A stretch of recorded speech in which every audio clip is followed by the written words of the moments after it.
نحمده ونصلي على رسول الکریم اما بعد.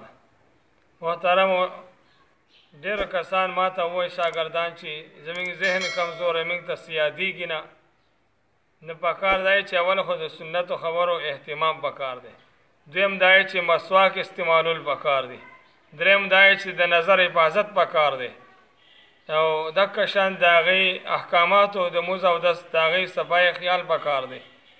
نو الله تعالی به ذهن هغې سره هم تیسته.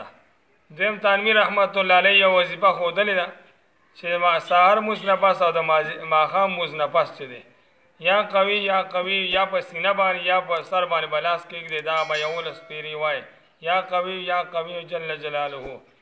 او دویمه وظیفه چې دا ربي زدني علما، دا 100 پیرې د دې لوستل پکار دی رس کې یو پیره.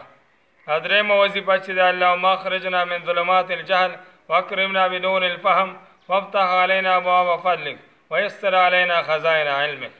نو دې وجې نه ځانو پکار دی چې د دې وظیفو ورد پکار دی. دا شان یو بله وظیفه ده رب یسر علينا هذا الكتاب ولا تؤثر علينا هذا الكتاب بك نستعين یا فتاح یا فتاح یا فتاح.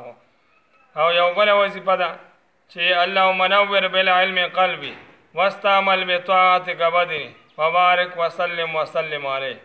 دې سره به الله تعالی ذهن چې چا کمزور الله والا ذهن تیز کی او چې چا خین الله تعالی و نور خیر او برکت د دې وظایفو د وجې ورکړي.